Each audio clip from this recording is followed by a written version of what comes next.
Because you're a musical group, this one's tricky. We're going in hard. Would you rather never be able to listen to your favorite song again, or never be able to watch your favorite TV show again? Oh my God. I would say not be able to listen to my song, because the TV show is like longer, and if you like listen to a song, it's quicker and you get tired of it. What do you think, Olivia? Wow, that's tricky, yeah. Maybe we'll come back to that one. Well, listening to a song, my favorite song, I would have to choose the song over TV. TV show? Okay. You know I love both.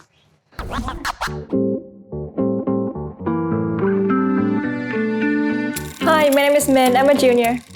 Hi, I'm Zach. I'm a senior. I'm Olivia, junior. Roshen, I'm senior. Perfect. Okay, so my first question for you. Why do you think it's important to speak up about the people or things you care about? What do you guys think? Why is it important to speak up about causes? What do you think, Zach? Thanks. Well, I think that it's important because everybody has different ideas and different things that they care about. So I think that it's important for you as an individual to speak up about your own beliefs. That way they don't kind of get lost with everybody else's, and that way you kind of stay true to who you are. What do you think? To go off on what you just said, Good. if you like speak about who you are and what you care about, it's kind of putting what you care about out there that people can also see, because there's a reason that you care about it and you love it so much. So it's great to like share it out for other people. What do you guys think? What do you think? Well, what I think is important to speak up is so we can show everyone it's okay to speak for yourself, stand up for yourself, speak for yourself. It's better to speak up for yourself and have others speak up for you. Yeah, I agree. That's going to lead into a future question. That was great. Roshen, do you have anything to add? I agree. I like it. It's better for you to like speak up for yourself than others can speak up for you. You can take care of yourself than others. If you all didn't speak up through your voice, your actions, do you think the school would be as inclusive as it is today? I don't think it would be, no. No. So what I'm hearing is sometimes when we speak up, it can also create positive change. Yeah. Okay, question 2. How do you advocate for inclusion in your daily life? What do you think? So let's take a moment to really think about that one. So I'm going to restate it. So how do we advocate for inclusion in our daily life? So how do you speak up for inclusion? How do you take action for it? What have you done in the past to make sure people feel included every day, whether at choir, at lunch, in the classroom, at home, on social media? What do you do? I feel like what we're doing right now, just like asking each other what we think and having a conversation, is already having inclusion in our life. Yeah, you make sure that everybody in whatever group you are in has a voice, and that voice is listened to. Yeah. You have to own your own voice. No one owns your voice. You have to show them that you don't care about what the other people think. You care about, you need to care about what you think. No one else knows who you are, like, who knows you better than anything. It's yourself. So you should be asking yourself. I ask myself every single day, what do I see myself as? I see myself as a positive person. And as a positive person, do you think it's important that you're included? Yes, I include everyone. I include my mom, my sisters, I include everything. Can we share some ways that we include others at school? What do you guys do here? Well, I would say the most obvious example is Unified Club. How do you get people to join Unified Club? Do you mind if I ask what that process is like? We made a presentation on what the club is, the benefits of having the club at the school, and how the club can make the school and the community a better place. And that is open for everyone. So that's one way that you take action. You're speaking about the cause. Do you think that it's successful? Oh yeah. I'd say It's so, yeah. been successful since I first knew about it. When I first knew about it, I realized, oh my God, that was the most impressive thing I ever done. If someone wants to advocate for inclusion, they want to take a first step at their school, what's one very easy thing they could do to advocate for inclusion?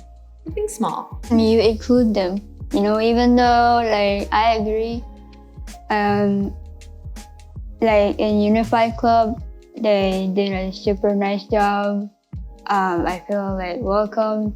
Minh and Zach and Logan did a great job. They're the awesome officers. And Miss Farnish is the best advisor for everyone, and they make us welcome. Even though that they don't have skills for basketball or they have skills for basketball, they decided to make everyone feel welcome and enjoy themselves. They don't care about the skills or something. They want us to be feel more welcome to their club. If I could add on to that, Yeah. I would say, going off what you said, we don't care about anybody's skill levels. We just want people to feel comfortable with where they're at and that they can improve and they can build themselves up. But we don't care where somebody started at, as long as we can help them get better. Yeah, that's great. So I think people who are watching this, maybe they would see, hey, we start a club. It doesn't matter if we're great. Let's just find something that we can all do to have fun. And then maybe we'll see each other's strengths kind of shine through and show that everyone can do it. Yeah, I actually agree with these guys because I never joined an after school club and I always wanted to, but I couldn't because I had some issues. But I realized it doesn't matter about what we have or skill levels, even if we have a disability. There's still somewhere for you to be because you can belong. Yeah, it's about opening up, being ourselves. Mm-hmm. And we need to advocate for that, right? We need to show through our actions and our voice, everyone should have that option. Yeah. Let's move on a little bit. So we're going to go from advocating for a cause or a group like inclusion and go back to kind of what you two had mentioned earlier about speaking up for yourself, right? Only you know who you are and what you need. So Zach, do you want to ask question 3 for us? So why is self-advocating important? How can it benefit and help you? So an example of how I self-advocate for myself would be playing the drums. I am in the jazz band at the school. And in that band, we have 3 drummers. One of them is better than me. But I still say, it's okay, I'm doing my own stuff, I'm doing pretty good. And that helps me feel more confident in myself, helps me play better. So yeah. Yeah, I can totally say the same thing about choir. I'm surrounded by experts and I just keep telling myself that I'm doing great. And as long as I try my hardest and I have fun in there, it's all that matters. So you have that positive voice, you're telling yourself you're doing great, but what if there really is something you're struggling with? It doesn't have to deal with your confidence, but you're learning it. What could you do if you're learning a new drum thing? Yeah, drum thing or learning to scat? How could you ask for help? How can you advocate for you to learn? I can ask for examples because I'm surrounded by people who've done this for years, so I can take a lot from them. Is that learning from your peers? Yeah. Yeah, I understand it because when I was in middle school, I had to learn a new language, sign language. I never learned it, but I did remember I learned a few. So they have been teaching me everything I need to know. They were helping me, and it made me feel more confident to speak my own language. It makes me feel happy. So when we advocate for what we need and get those things we need, we feel, like you said, happier. And more true to ourselves. What if you're in class and maybe it's, let's say, math, and you are struggling in the moment to complete a problem, what would you do in that situation to help yourself? How would you use your voice? Well, I would, for me, what I've done in the past, I've tried to figure it out, go through the whole thing again on my own. If I can't do that, then I would ask the person next to me to see if they know something I don't. And if that doesn't work, then I would ultimately go up to the teacher and ask them for help. So a lot of different avenues. Does anyone relate to what Zach said? Yeah. What would you do? Actually, I never struggle with math. Is there a different class you struggle with? Yeah. English. My mom was trying to get me to speak. I couldn't speak. When I was like a little kid, like 3 or 2 or 1, and my mom noticed I wasn't speaking. I didn't know how, so my mom got me a speech therapy, and I felt like, why am I doing this when I can just wait? Because I feel better. I feel like when I'm talking, I feel like I'm talking in a different language that no one understands but me. Well, you know what's amazing now is you have a voice and you've been using it. And today, all of the work that you've done so proudly that's what's going to live on. So all of this great work and all of those hard times, you've learned how to use your voice and now you use it. And it's important that we show that once we have our voice and we find it, whether it's our thoughts or the ability, we use it, right? Confidently and proudly. I'm proud of you. Thank you for sharing that.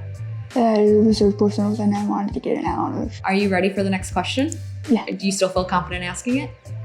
Yeah, even though Okay. that was... Let's see it. Well, you know what? If you don't want to ask it, you can always pass it on to something else. Like we said, we can sometimes ask our peers for help. So let's show that. So let's look at question 4. If you want, I could read it first and you could repeat it. I would like that if you... Okay, so let me read it first and then you can repeat it after me. So why do you think it's important for all youth to know how to self-advocate? Why do you think it is important for all youth to know how to self-advocate? Perfect. So here's an example, or more like clarification. So all youth, when I say that, I mean youth with or without disabilities, or any person with or without disabilities. So it doesn't mean the smartest or the most talented person never has had to ask for help. We all need to ask or use our voice. So why is it important to have this skill? Well, I mean, everybody needs help at some point. Like, I don't think there's anybody living or dead that has never needed somebody else's help. And we need to know how to ask for that help. And that help can only get you to become a better person and better at what you do. We all need help, Like I'm a senior. I can sing when I was a child, and even though that I could in choir, I did choir last year, and even though that I don't know the lyrics of it, I can actually ask for help. Either someone who sits next to me or some teachers. I mean, like, if someone asks for any help from me, I can say, "Here, what is it? I am happy to help you." That so that I want everyone to feel to be helped instead of being selfish and not helping others. You almost can work together, right? Back and forth helping. And I like that you bring up that it's not always us asking someone else, but we should be that person for others as well. That's great. I agree with her. You agree? Because whenever I can't speak up for myself, I kind of sign when I talk. That helps me feel more confident. So it sounds like we all agree that everyone should try to use their voice, whether now or in the future, and that there's people out there that will help them. Yeah. Ready for the last question? There's a bonus. I'm just kidding, we're done. You feel better? At least you smiled. Okay, we did it. Can you now clap and say wrap? That's a wrap. That's a wrap. That's a wrap.